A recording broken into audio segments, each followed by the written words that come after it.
yağış, qar, dəniz qırağı, sakitçilik. Əsl tam ötürücü Quattro sistemli avtomobillərin tez drive zamanıdır.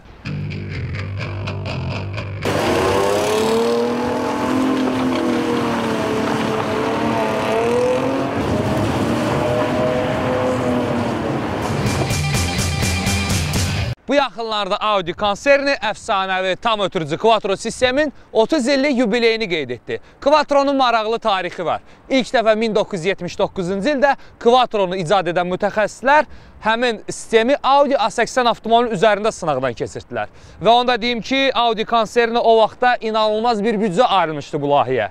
1 milyon marka. Bilirsiniz 1 milyon marka nə deməkdir? Əvvəllər tam ötürücü sistem yük və yolsuzluq avtomobillərinin üzərinə quraşdırırdılar. Amma mart ayının 3-ü 1980-ci il Jineva avtomobil sərgisində Quattro sistemini ilk dəfə təqdim etdilər.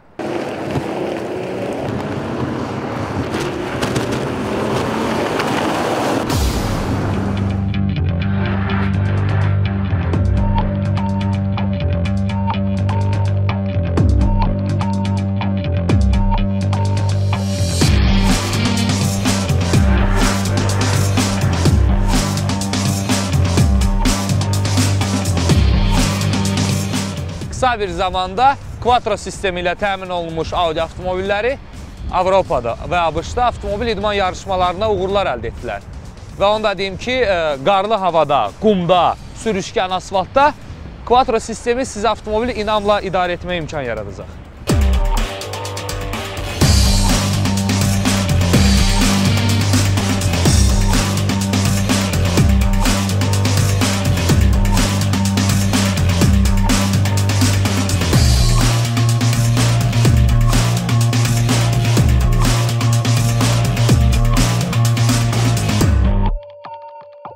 Quattronun əsas iş prinsipi nədən ibarətdir?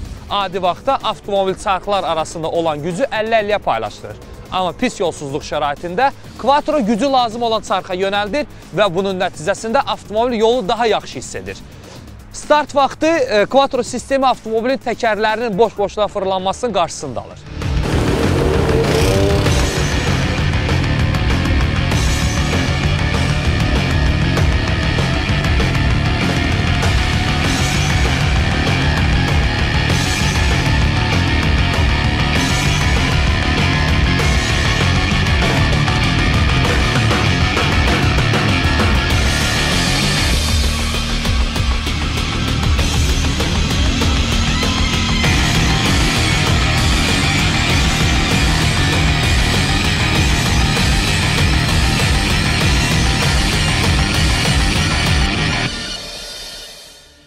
İstəyirəm avtomobilin radiator torunun üzərində olan şarəyə fikir verəsiniz. Quattro bu avtomobil tam ötürücü sistemlə təmin olunub və görünüşünə fikir versəz, bu Audi A7 avtomobildir. İndi istəyirəm Audi A7 avtomobilini sınaqdan keçirim.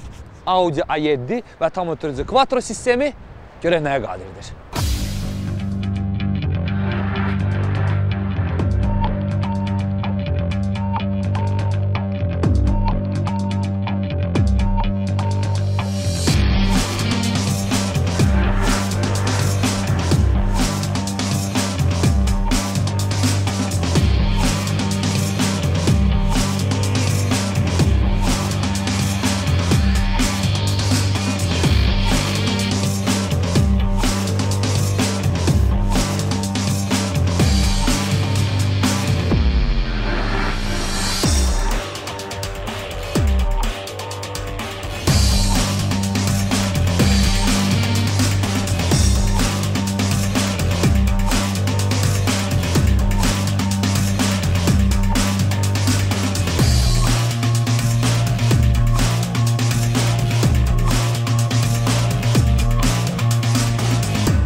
Çəkiliş məkanının sürüşkən olmağına baxmayaraq avtomobili istədiyim kimi idarə edirəm.